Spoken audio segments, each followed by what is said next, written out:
Good evening.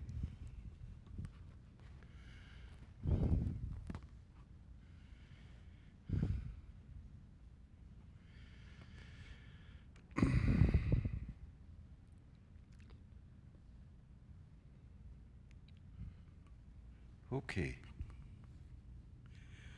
Start with a prayer. Umnozinam darajunube, tajijujinajubayi, sangichudangidu. Kuna jazata tashishu, de make a president to go, Shabeki Begotapadam Bakuno.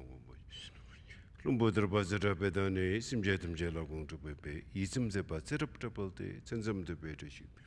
They worship by Gela Chazaro, Jambejano Padendo Jese, Cheris in Wangumbush. Saying you put about number say, Namgany Wapacho Kunduzang, Ube the Jipegan. No Buddha water Tinyama yi, Chazelanum to Jipegacho, Chanju Sempai Gela Chazaro, Rinjan the Jutaji. Dujumbaza Yung Kamala, Yadunda Puzo Pepeu, Menugezi, Wunjuru. The Jenta Joji Chadanche, Chudu Jawa Chujing Jama, Gizongo. Trashila Mungela Chazaro, Sambashimbo the Jungsemepo, McDonald. Pagibo the Lua Mimizon, Namtisella Zakuro down, Tishula down. Pianwa Chiting is in the Sosumna Sogalektici page, Jidekawangela Chasalo, Dajeting the Chawat. Getting Yavarsawa Kunjini, the Dempepe, some tuition to Trashi de Lepusums. Dajeting the Chawazumbala, getting Yavarsawa Kunjini, the Dempepe, some tuition. Trashi de Lepusum Sobarsho, Dajeting the Chawazumbala, getting Yavarsawa. The Dempepe, some tuition to Trashi de Lepusum Sobarsho. Jumden de Paragumboges in Jabayana Chasalo, Kangilo to the Unitan Tarasa, Chingi to Shis. Niki took a leponzengo, the Sebesor Marimundan, the Winchester, to Sokona, Puchik the Zayana to Jing and the Sung, Dutrashiro Numun. Legacy to the Jing, Marimus the Duringo, Chingichos at Ratinum, then it's such a thing in the suggestion. Juran Jurajun, Talum was a Jampariano, the Omarapsano, the Marapsano, the Marapsano. Umarapsanadi, Umarapsanadi, Umarapsanadi, Umarapsanadi. Umarapsanadi, Umarapsanadi, Umarapsanadi, Umarapsanadi, Umarapsanadi. Umarapsanadi, Umarapsanadi, Umarapsanadi, Umarapsanadi, Umarapsanadi, Kurgumda de Chaching. Ubetana, Sherabratinum, Lebazame Chugu, Gumbojabe, Yanashas. Concept the bomb, Chungzetibordanaya, Gumbojimit. Came me a parion to Morsho, concept the bomb, Chungzetibord. Gumbo Jami Dinki, Keme Porianton, Consetta Bordo. Chungze Tibordona, Gumbo Jami Dinki, Keme Porianton Warshu.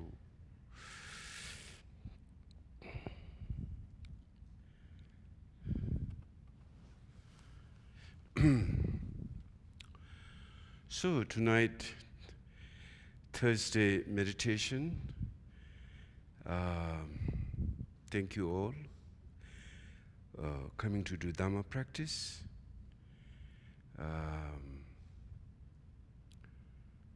But what is Dharma practice? That's the question.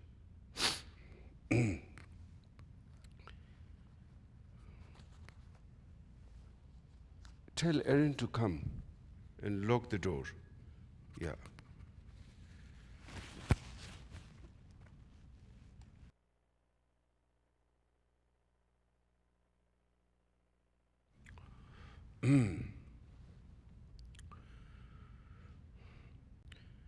So tonight I'd like to, before we start meditation,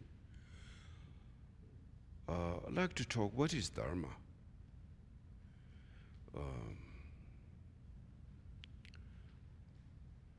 So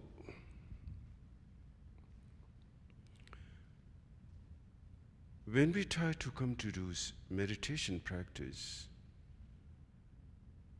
the question should be asked, what we are really seeking, what we're really looking by hearing the Dharma. Of course, that's what teacher does. But what you're really looking by hearing the Dharma and what it really means to practice the Dharma. If your motivation or your aspiration to hear simply the Dharma just to tame your mind, or subdue your mind, or sort of like tranquilize your mind, then you're missing the point. Because tranquilizing mind you can even do by some injection, soften yourself. You can take Benadryl.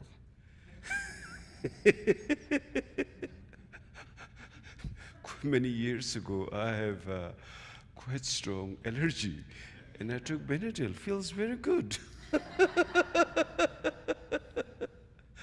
So all you have to do is to take some pills.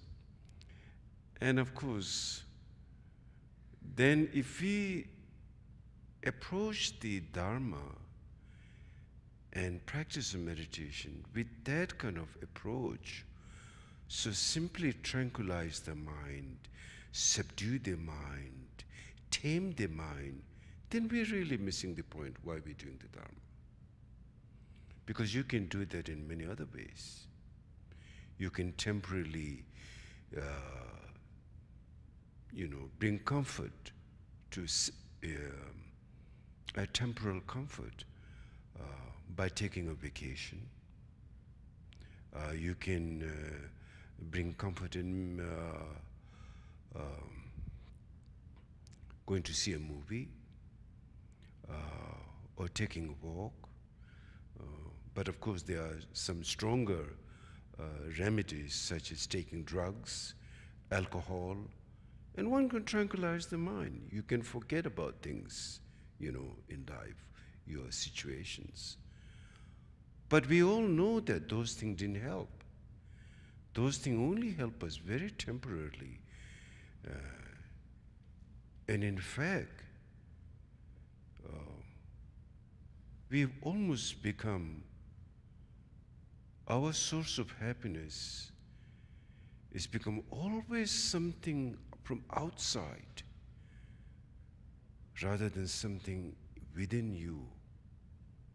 That we are so much dependent, in other words, so much dependent from some outside factors such as medicine, alcohol, drugs, or others in general, which includes everything. So in order for you to find your sanity, your happiness, looks like something from outside has to come, rather than something it could be possible, maybe within me. I'm not sure, I hope so, we say that. So at that point, when we kind of like resorted to all the remedies that we have worked, tried, and then those things didn't give us satisfaction, those things didn't fulfill our aspiration, then we try,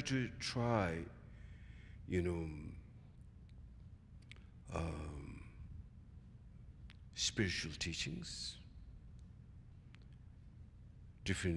try in different theistic tradition and non-theistic tradition. We try to search, is there such thing within us,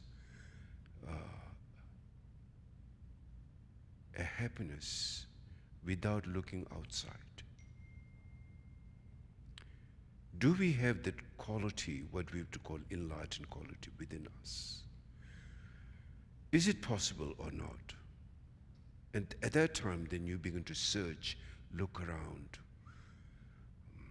And we do, I'm sure you have tried all those things, from theistic tradition to different level of non-theistic tradition. Sums it up, between theistic and non-theistic tradition, then there's nothing left. Everything is included either in a theistic tradition or in a non-theistic tradition. And when we begin to look at theistic tradition, then is one of the oldest religion that human beings, of course, animals also have mind, but they don't know how to look for something more deeper intelligence. So human beings are the ones who will search for the meaning of happiness. Is there such thing that we can get? And so the oldest form of all the religion, shamanism, is the most oldest form of religion from ancient times. And in fact, I even see the similarities in the external costume, how they wear, the American shamans, shamanism in India, shamanism in Tibet, the same kind of drum, very similar dancing, and the feathers they wear, almost identical in some way. So, but all of those, since the immemorial time, to this very day, that humankind is trying to seek the meaning of life and how it all began. And finally, more important question, my happiness and who am I? That question is the main question is, who am I? What do I possess? What quality do I have? And since we all seek happiness, we know, so that who am I is connected with my happiness. We all aspire for happiness. So how do I get my happiness? Is happiness something outside or is happiness something within? So all kinds of humankind is trying to look for answer from theistic to non-theistic to atheist, basically. Those who didn't believe in any religion and trying to find meaning. Some have become a little bit closer, and some have also done tremendous damage in the name of religion. So much war and so much killing has also been done. And then some even don't believe in any religion or anything. Very confused. And some are less confused, such as quantum physics scientists. They begin to understand some reality, they're understanding the nature of reality. But that's also on the external objective level, not on finally who sees, who asks, who experience is the subjective mind. So they have lack of understanding on the subjective level of the observer. In other words, the observer, what is the observer's nature? So I don't need to explain too much because you all have explored all this region. But here, Buddhism talks so much about nature, nature of mind, nature of phenomena. What's reality? So it has to be, we cannot have two different kinds of nature or multiple nature. Like nature of water is same no matter who drinks it, whether Caucasian drinks it or African drinks it or Asian drinks it, or your lifestyle, regardless, child or teenage or adult or middle age or older person, the taste of water is same. So there cannot be different taste of water. Same thing, the nature of all phenomena, whether from the observer point of view or the objective point of view, it has to be the same. There cannot be two different kind of nature. And that's something we need to introspect. If you have doubt, you should look into that. Are there different nature, or is all the nature, or what we talk about essence, is same, or is essence is different? So this becomes very important question in Buddhism, the essence and the nature. So what I notice, I can say what I notice as a Buddhist practitioner, I feel so fortunate that Buddha gave the permission, and in fact he encouraged his followers. He said, "O monks, like a person who is buying a gold, we check, like if you want to buy a kilo of gold, let's say you find a kilo of gold. Somebody say, can you buy this gold? You say, wait a minute, yeah, I'd like to buy it, but let me check if it's pure or if it's something like gold-plated or something. So Buddha said, like a merchant, when he or she buys a gold, we check it thoroughly, is it pure gold or not? Likewise, my followers should check my teaching thoroughly. And if you think it is right, then you accept. Don't take my teaching because I said so.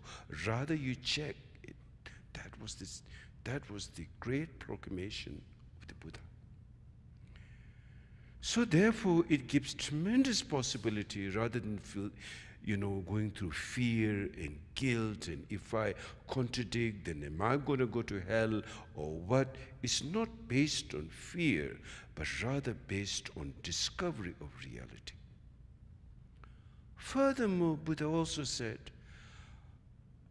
I've shown you the path of liberation, now it's up to you. We can, yes, when you really study the Dharma, when you really introspect the Dharma, when you practice the Dharma, you can find realization. But no one can do that for you on your behalf.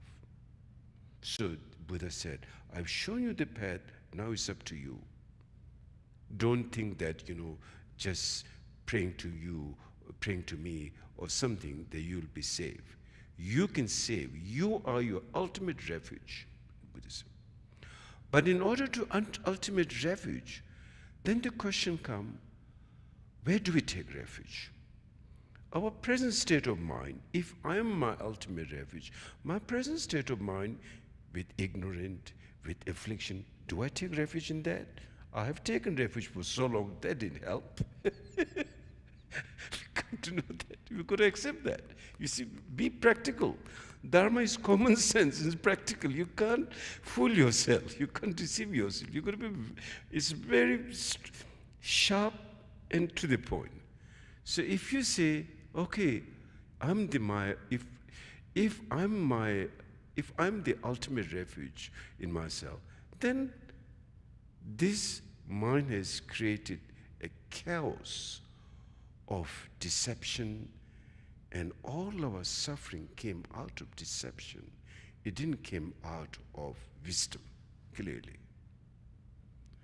So that doesn't mean, so you're your ultimate refuge. It didn't mean to the present state of dualistic, confused mind. Definitely not. It's not that mind. Then now what kind of mind that Buddha is talking about? You are your ultimate refuge then. That's why I ask you, please read when you read the Ngundu text, like Words of My Perfect Teacher, or his Tujum Rinpoche's commentary on the Ngundu practice, there's a great length of explanation in what is refuge. There's an outer meaning of refuge, inner meaning of refuge. It's like, for example, we can say a parent's bringing up a child, or craft, or some very expert craftsman teaching his student, so that his student, they can learn and finally become master of their craft. So same thing, like parents, when the child is brought up, teach them how to eat, how to walk, how to dress, how to, learn professions, so they can stand on their own feet finally. That's very much the approach of Buddhism. Buddhism is, the teacher is there, the Buddhas are there, Bodhisattvas are there. They show the way, they exemplify, they show the way, but finally you need to recognize, we see the seed of enlightenment.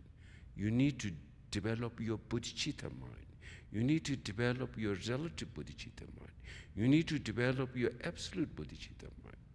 And then once you develop, once you realize, then that is the ultimate refuge, goes beyond samsara, the cycle of samsara. Otherwise, there is no possibility. So this is very important to understand, the overall picture of the map and where you stand right now.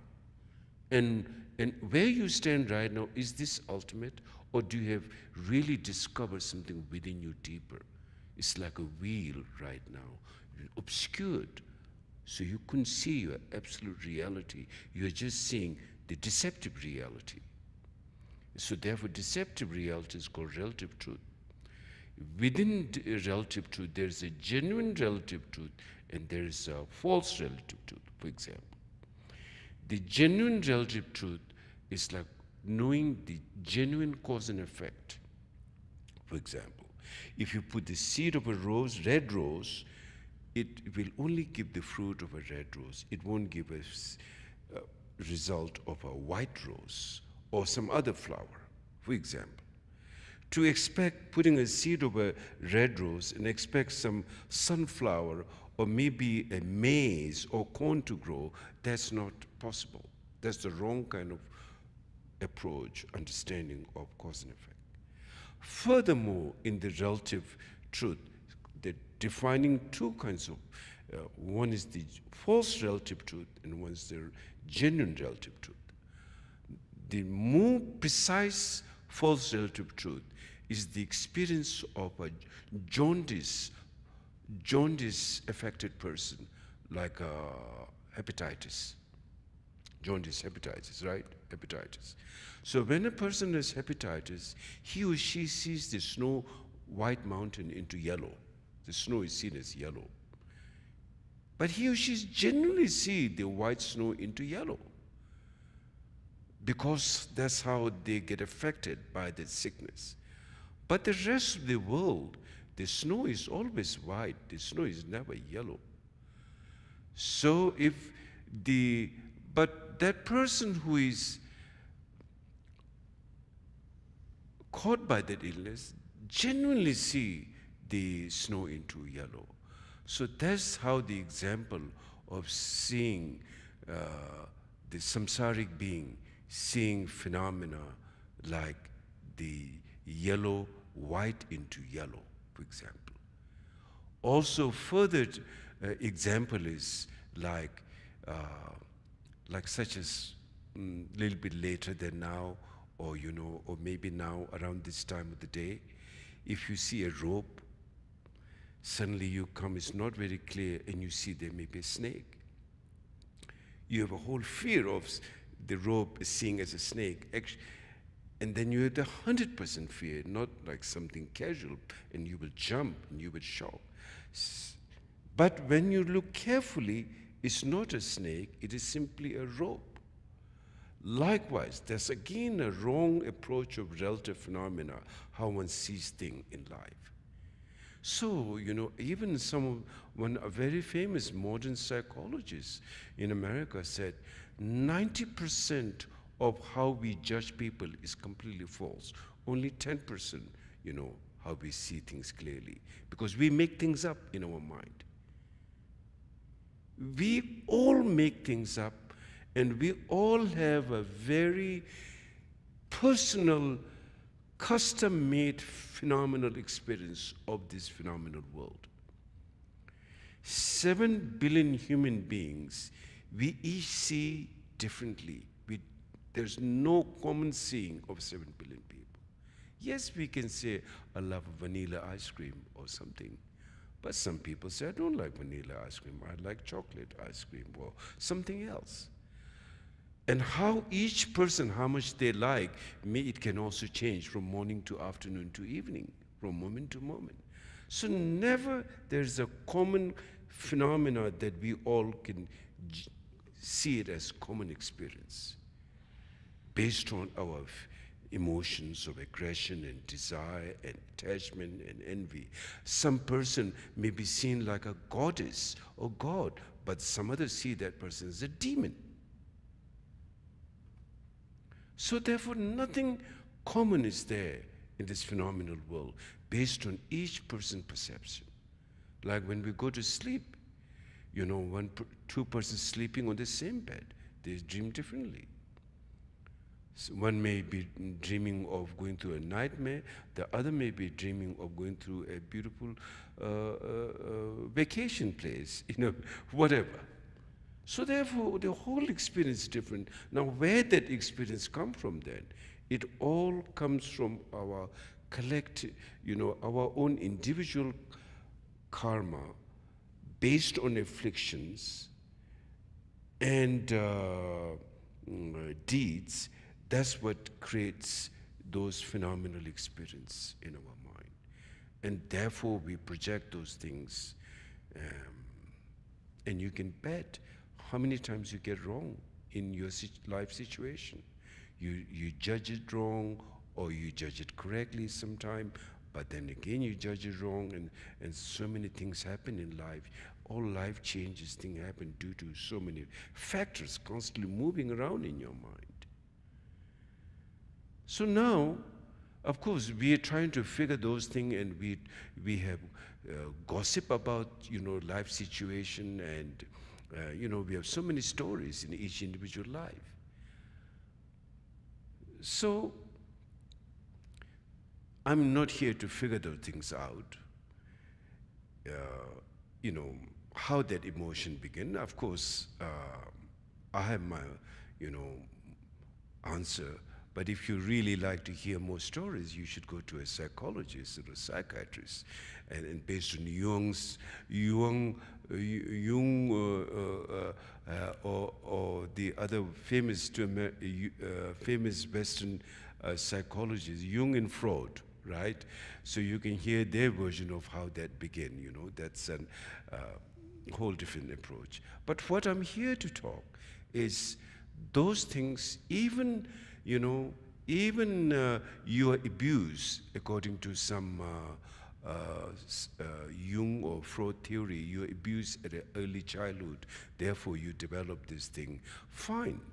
So it's a description what could have happened, and sometimes could be right, sometimes could be wrong, doesn't matter. But still, so what? So you kind of like move forward? Can you really move forward? You cannot. Can you really move forward? Can you cut through all those bullshit? Can you cut through? You cannot. Because as long as ignorance and clinging, grasping mind is there, you will always attract something new. In fact, already, before you finish the one story, already it is developed the next story, already. You cannot. So that's really where, when you study the Dharma, it's not about, my religion is right and your Buddhism doesn't care about those things. What Buddhism care about is your mind and your affliction and how it begins and how to get rid of that. That's the point. It's like you're hungry, eat this food. That's it. It's not like talking about, yes, if you're hungry, then think, flying in the sky. That may be the answer. It doesn't help. If you're hungry, cook something or bag some food. If you don't have money, go and bag some food. Or go to Salvation Food or Soup Kitchen, or no matter where, it doesn't matter, go and ask something. Even someone throws something on the street, just grab that and eat. It will give you some satisfaction. That's what Buddhism is talking about. It doesn't care, whether it's, this or that. It's not the point. That's why Buddha said, check my teaching, analyze it, and if it makes sense, then follow. And I've shown you the path of liberation. Now it's up to you, how you apply that antidote to your affliction, the root cause of our delusion, root cause of our phenomenal experience, how to see that and how to find the presence of mind. Your basic goodness, then there's the illusory dance of your mind, and then there's the basic goodness. Each one of them, different yanas, from Hinayana level to Mahayana level, Vajrayana, knows how to deal with those, step by step by step, your mind to a certain level, let's say a child level mind. Then you grow up, the teenage level, sees a little bit more, more than the little child. Then you are adult. Then you are grown up who have a lot of experience.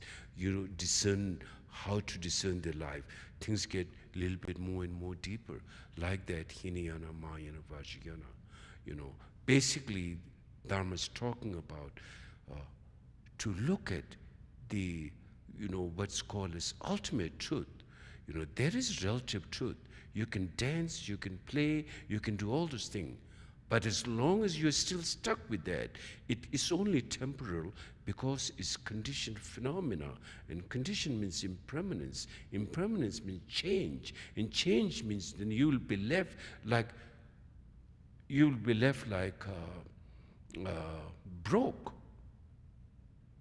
You'll be broke after you have experienced your sensual five sense pleasure, and once that extent is over, then you don't know what to do. It's like people say Monday is not a good day to work because you have a good time on weekend. Now Monday is a bad day to go to work because everyone is moody and not very happy. You go to work hard on Monday, something like that. You get broke with life, and then now what? Then you start all over again, try to build something for the next weekend. And that's how we have been living our life. It's like a little bit better than animals, but not much difference to some extent. Just looking for some gratification all the time. So is this who we are? Question, is this who we are? Is this how our mind is? Is this all this mind and our life can give us, this temporal, just looking for, small gratification? Is this where we are in this universe? Then you need to search, what is mind now? How is mind arising? How is mind, creating phenomena and experiencing phenomena? And so where am I? I think those are very fundamental questions and very real question that we need to ask. So in other words, so when we talk about meditation, it's not about tranquilizing the mind. It's not about altering the mind so we can escape. Dharma is very sharp. The more you go, then it sees no deception, how your ego plays and how it traps. It sees. Because we had to always try to escape. When you have some bad thoughts, you don't want to think about it. People don't want to talk about death. Even we all will be dead. We know that no one has ever come in this world and not died. Everyone who is born before us has died. We will die. In the next 40 or 50 years, none of us will be in this room today. We'll probably not be there, most probably. So therefore,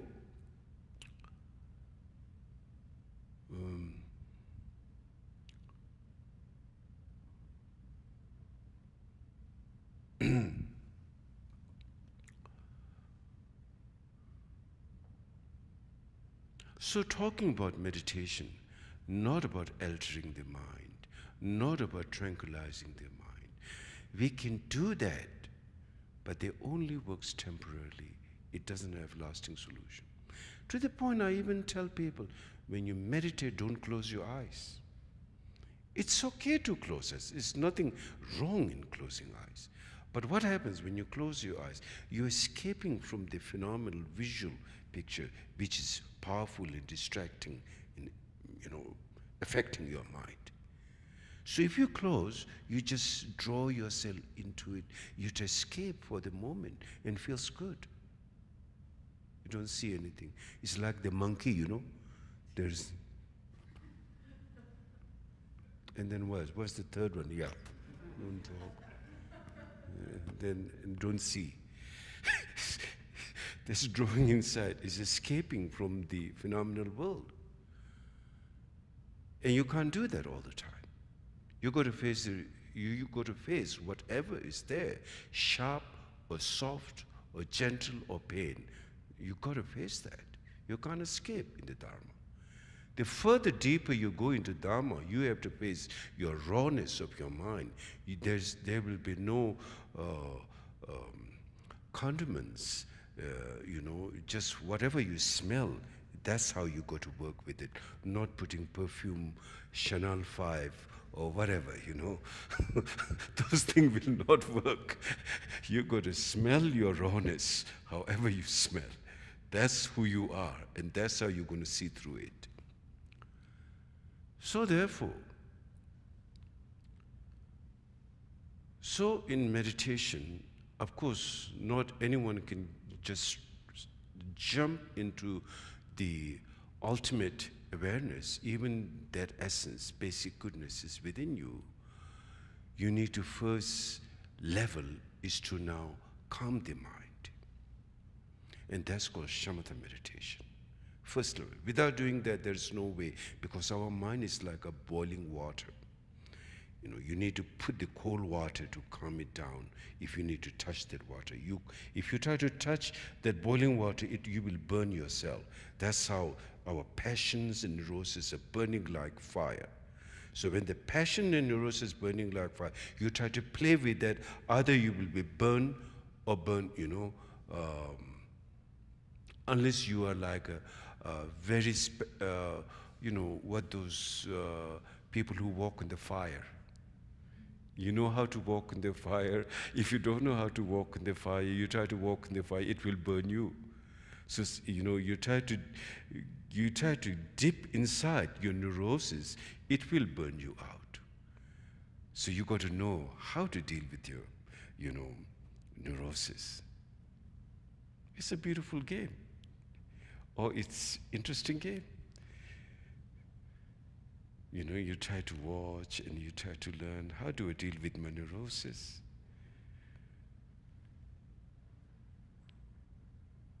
And of course, in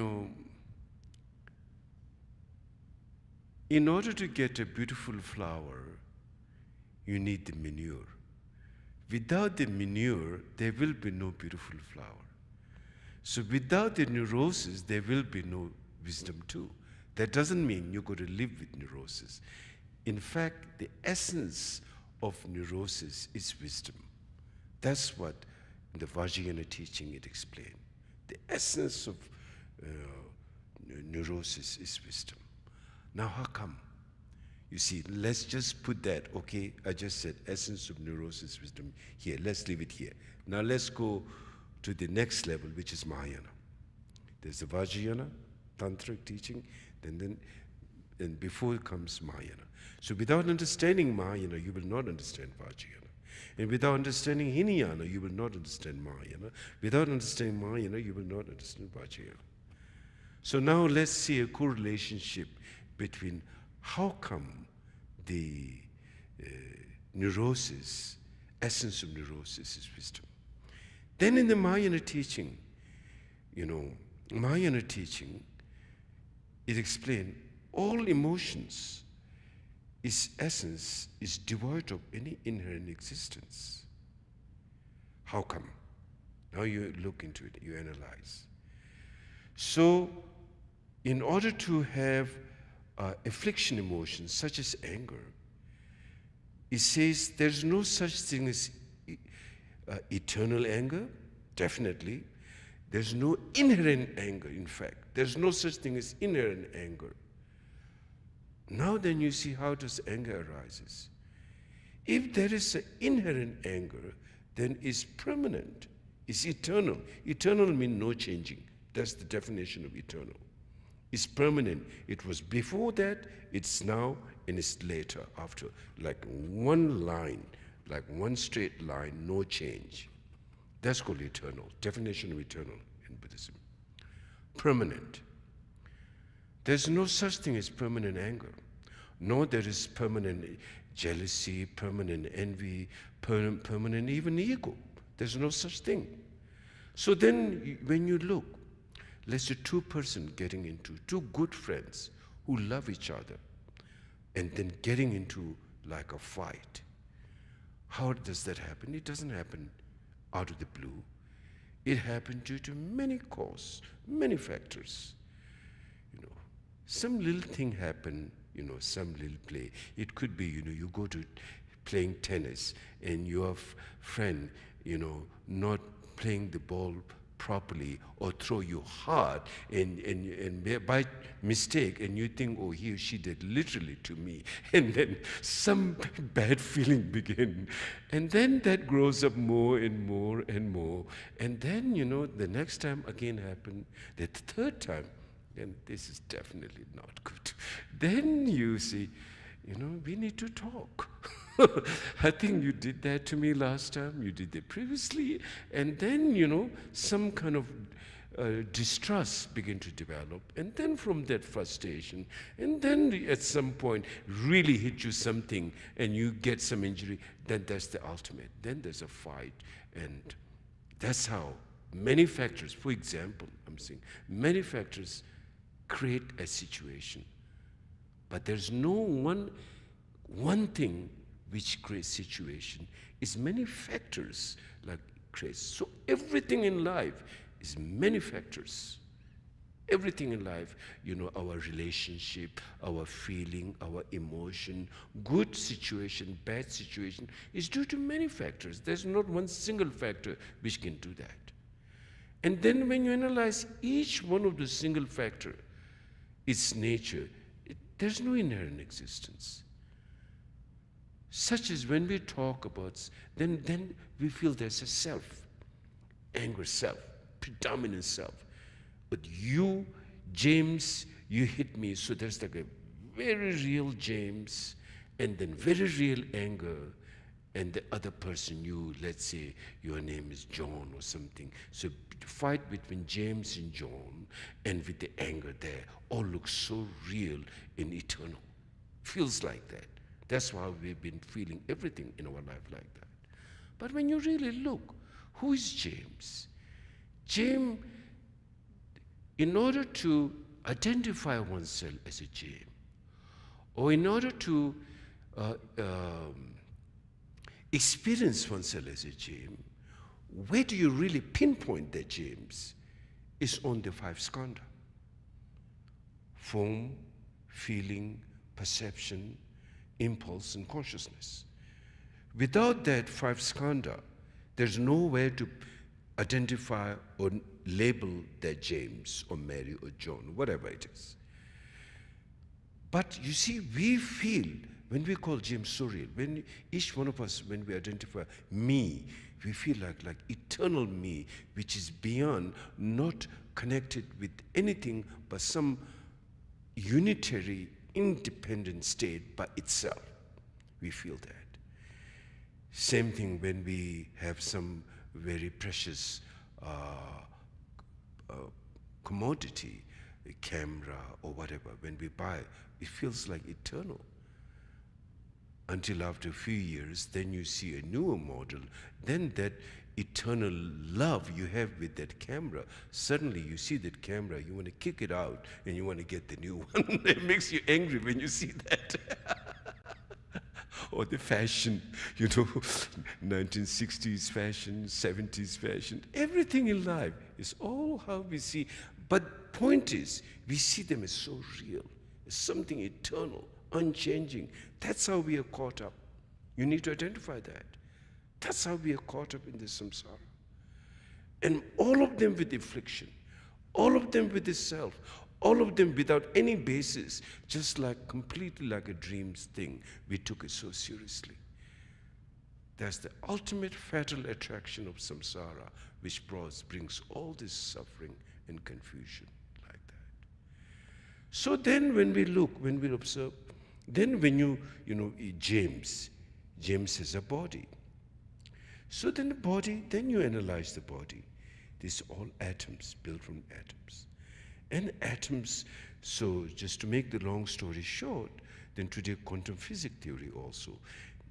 Quantum physics theory has come to the understanding that objective, external objective, is completely the God particle or Higgs boson particle, whatever we call that, thinking there's some real particle. There's no such thing as that. It is basically a probability, an energy.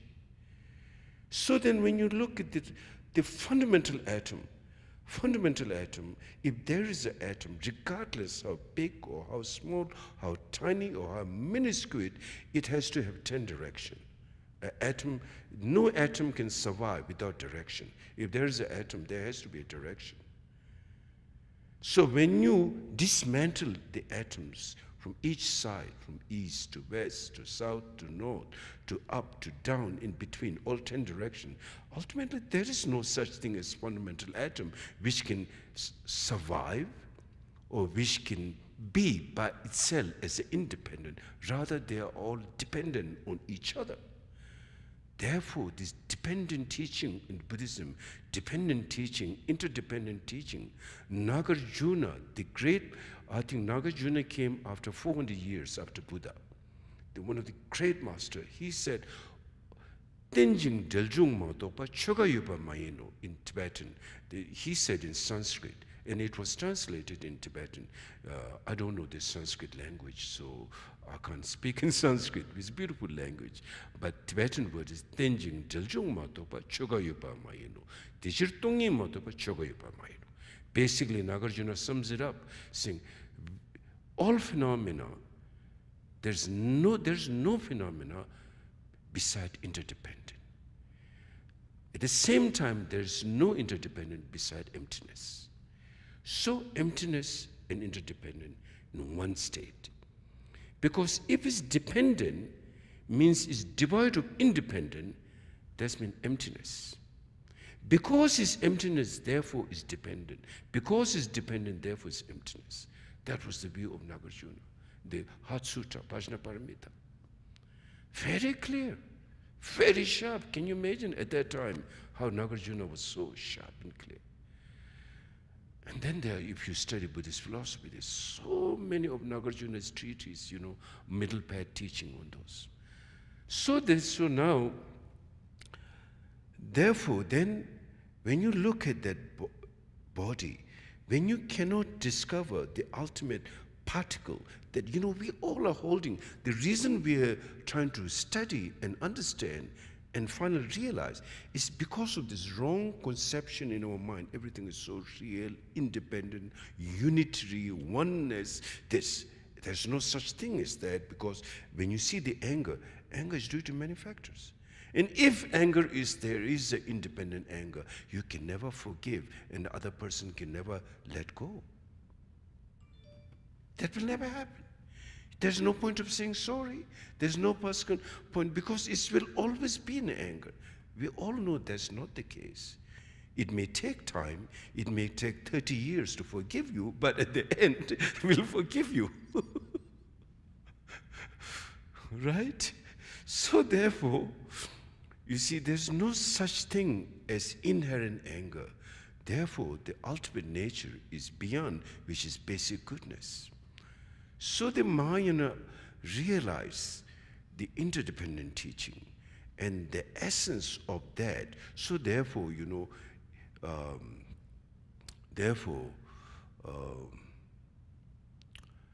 anyway, so all phenomena are interdependent.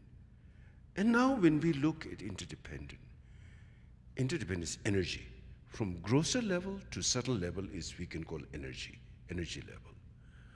You see, for example, when as a particular emotion to rise, it took time from a subtle energy, and gradually it began to come to a grosser level. It didn't happen straight away, just like that.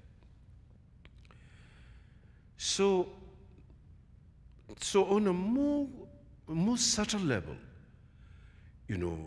like everything has a grosser level and subtle level. All our emotions have grosser level and subtle level. Such as like when we were born as a little baby. Then we are grown up to whatever height we each one have today. We didn't have that high when we came out of mother's womb. It took time from a subtle level, you can say, to a grosser level when you fully develop your faculties, your body, and then of course there's also decreasing time as time gets by also.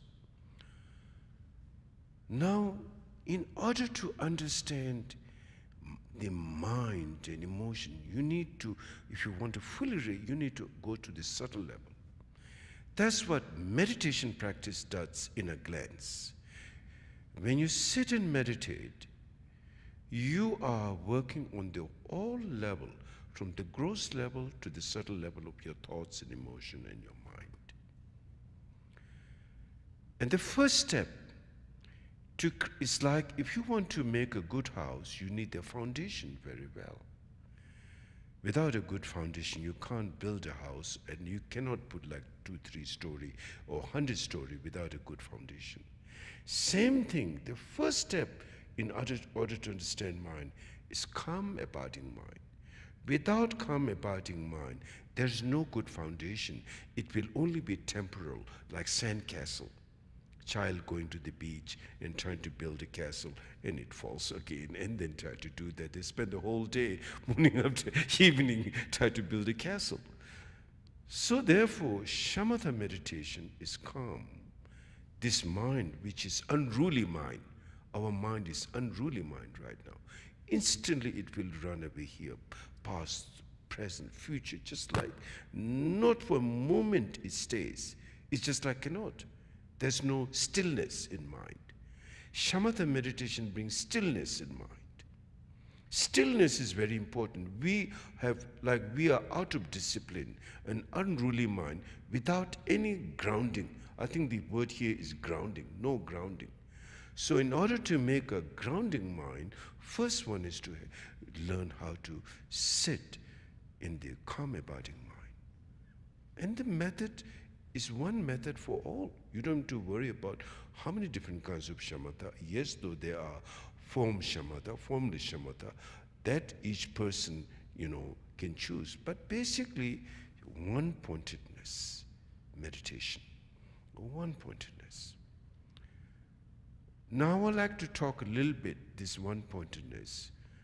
You see, there are 3 things. Shila, Samadhi, and Prajna. Shila is discipline, Samadhi is meditation, and Prajna is wisdom. In order to have intelligence, Prajna is intelligence. In order to have precise clarity to your mind, you need intelligence. That intelligence will apply to the shamatha also. The fact that how you sit, how you deal with it properly is intelligence also. Without intelligence, you wouldn't know. Your mind will be just being going here and there. Your awareness is your intelligence. Your mindfulness is part of your intelligence. So that, this unruly mind, how you bring to abiding state, let's say through breathing meditation, and then, with your body straight, the posture of your body, and your wakeful quality, not sleeping quality, drowsy quality, but wakeful quality. And then, you sit just with the breath. And then naturally, as time goes by, this unruly mind, uncontrollable mind, the mind which is hard to tame, will finally calm down. When it calms down, it subsides many neuroses, it subsides many affliction. At the same time, you don't have to see which neurosis or which one. No, it will subside all of them at the same time. And then gradually some level of openness, like your heart open up, your body is like opening up your chest, like which has been so close all the time, finally opening up. And then calm and clear.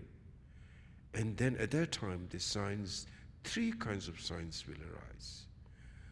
Bliss, clarity, and openness, utter openness. Maybe not utter openness, but openness.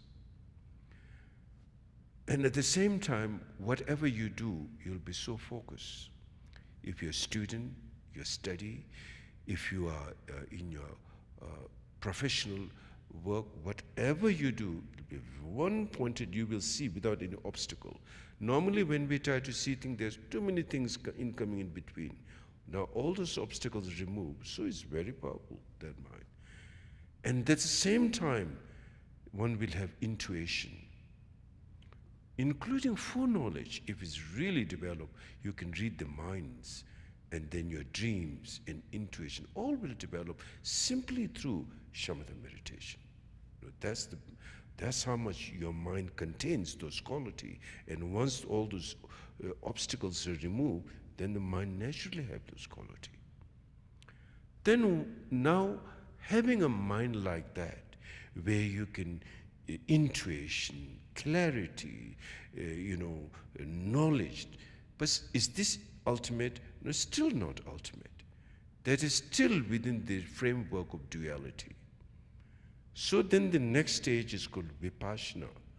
Not the vipassana we hear today.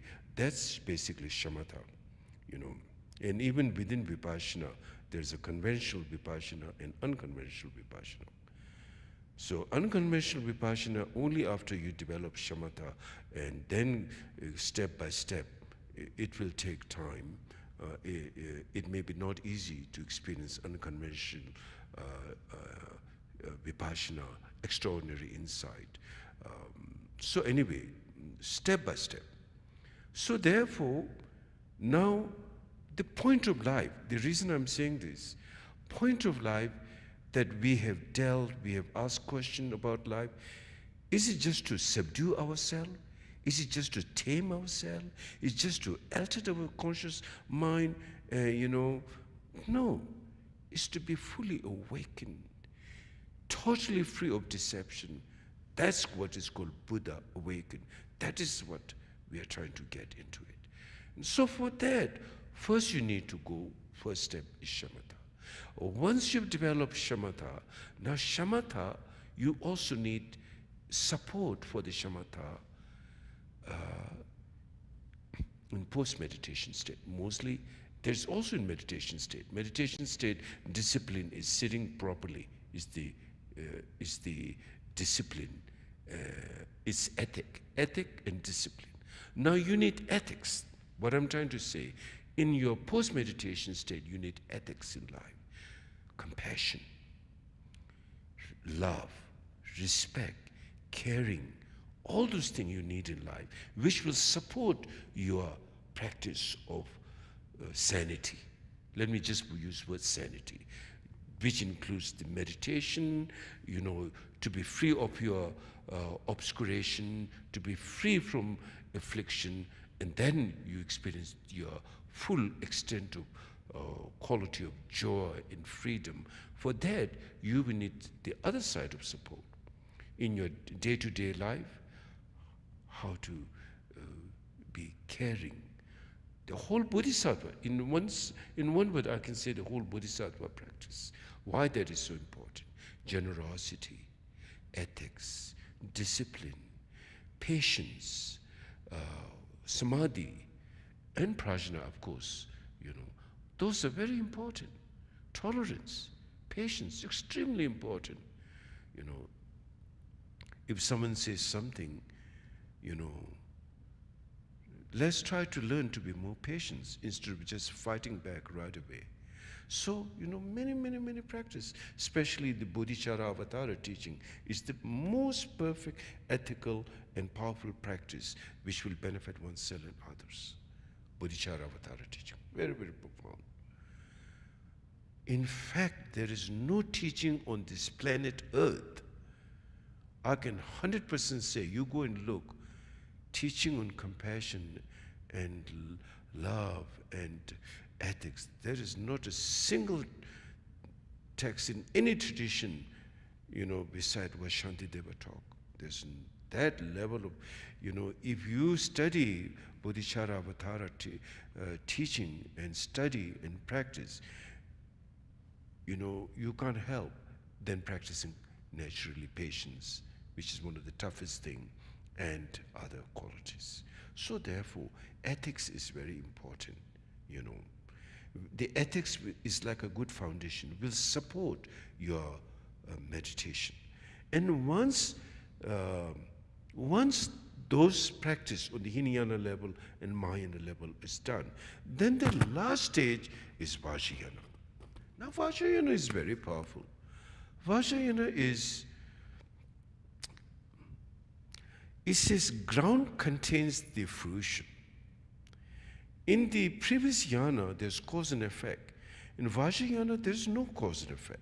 Vajrayana is the ultimate nature of non-duality, which means the ground, path, and fruition. The fruition is already in the ground. That's the difference of Vajrayana.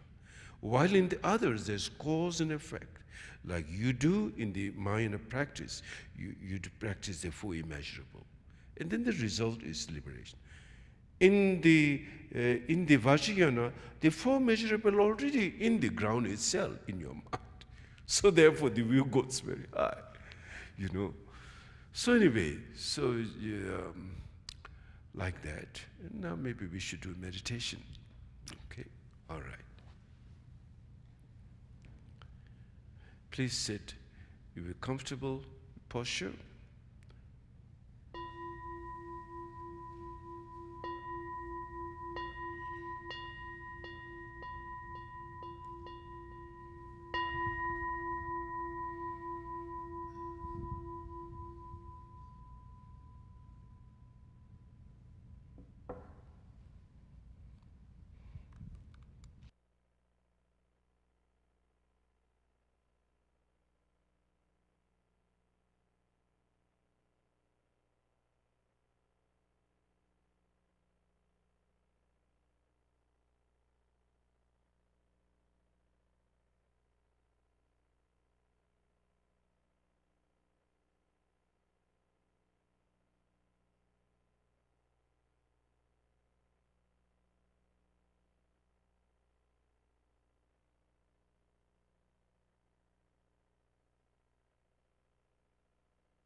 Any question from the web, internet? Not yet?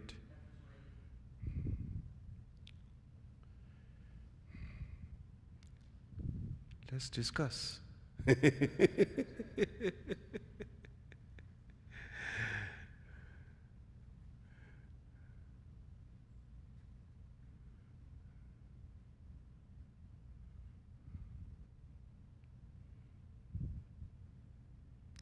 Okay, so then that's good.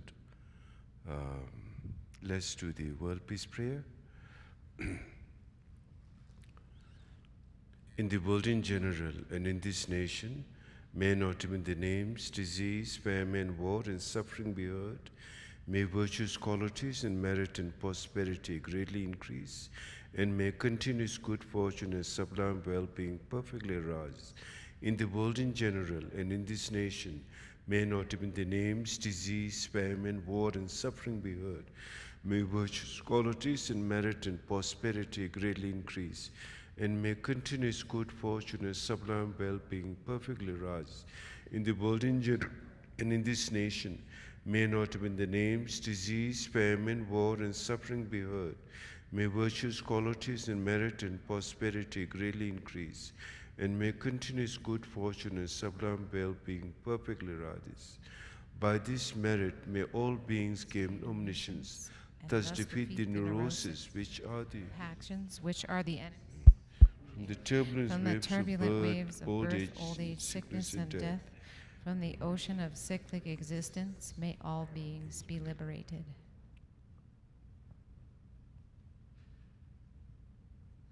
Thank you. So, in the morning when you get up, don't go straight into your first thought is very important, which affects your whole day. So when you get up, bring, I think best is to bring awareness of bodhicitta. So today, whatever I meet, whoever I meet, whatever I do, I will try to benefit being. In fact, it'll be good to read a quotation from Shantideva's 4-line. Not many, just like 4-line. Like pick 4-line from Shantideva's teaching, and then focus on that, and try to bring that into during the day. If you try to bring the whole pages, it'll be too much. Just 4-line. Practice on 4 lines each day like that. It will tremendous benefit. And then so you, next day, another 4-line. Also, it will be very beneficial for your understanding of the Bodhicitta Avatar teaching.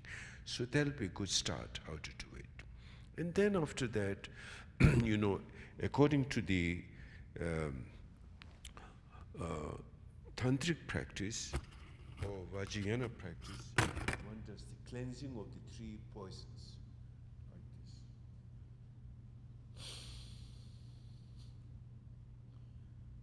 The first is the wind of aggression and habits of aggression. I should put this thing. First is the wind of aggression, habits of aggression, negative force of aggression, or like you can visualize a wisdom fire in front of you, and burns all those negative habits in their wisdom fire.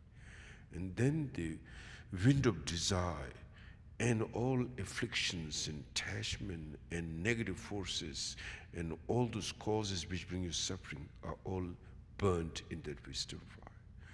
Third is wind of ignorance and is-related afflictions and suffering and sickness, all burn in that wisdom fire. You can also do like that. It's really powerful when you do the cleansing 3 times. In the Tercer tradition is 3 times. In the Nyingtik tradition is 9 times. So just do the 3 times, it's good enough. And then you will feel like cleansing. You know, for example, when we get tired, sometimes we have emotion. You know, the ha itself, there's a practice in Dzogchen teaching which is not appropriate right at the moment, but someday, you know, when the right terms come, I can give on their teaching. But right now you can do the 3 cleansing channels. Then after that, those who do Munro, they begin after that, you know, after cleansing the 3 poisons. Then after cleansing the 3 poison, what happens? Then the clarity, luminosity of basic goodness begin to shine. So therefore you feel good after you cleanse your, you know, channels. Then you bring bodhicitta, you can do Tonglen practice. You know, just few minutes. And then reflect on the 4 outer ngondros. Impermanence. Everyone who has to come has to die. Nature of all phenomena is emptiness, impermanence. Then precious human rebirth. You know, how precious this human rebirth. How can we allow this to be a neurotic vessel? Rather, we should bring the rich bodhicitta mind in wisdom and compassion. Let that grow, not, you know, wasting our life. You know, it's so precious. It's like a jewel that we find, and just allowing that in roses. It's like putting a jewel in the heaps in a garbage.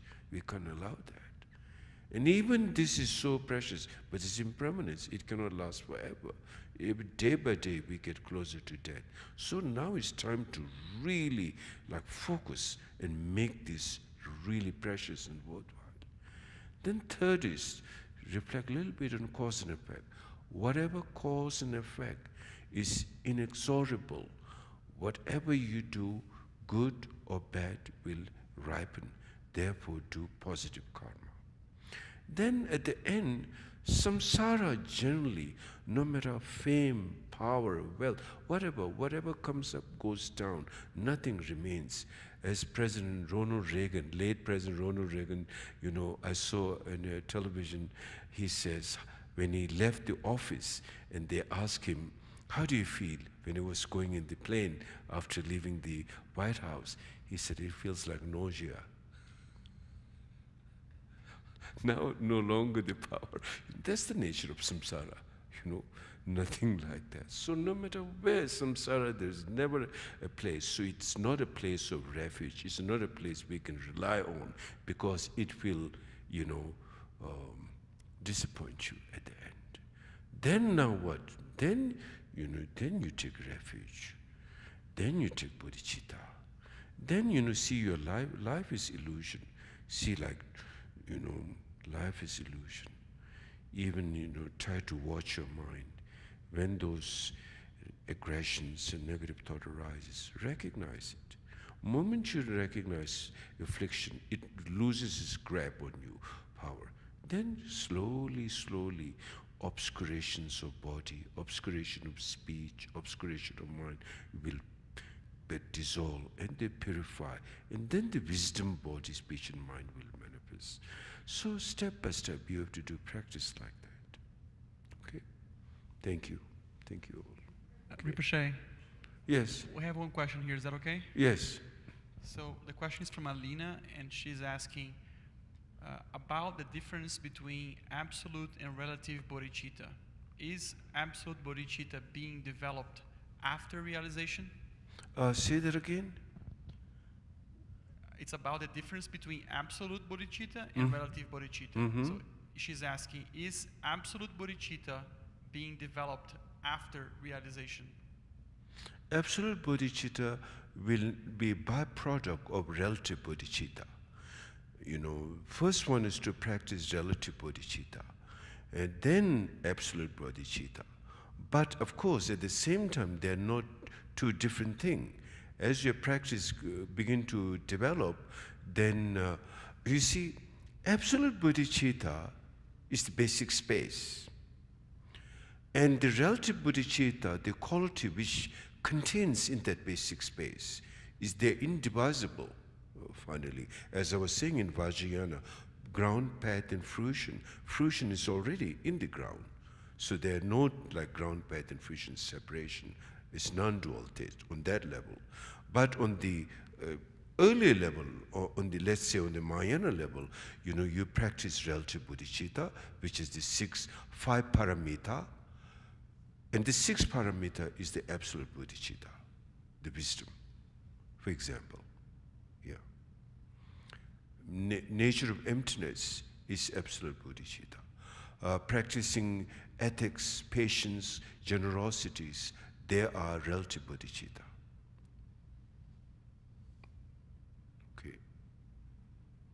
Okay, all right, thank you. Okay, all take good care of yourself. I'm going back on Monday, and I will be back, but in the meantime, I will give teaching on Zoom wherever I am. These days, that's the beauty of technology. So anyway, please take good care of your health and be well, and we will all meet soon. I will be back. Okay, thank you.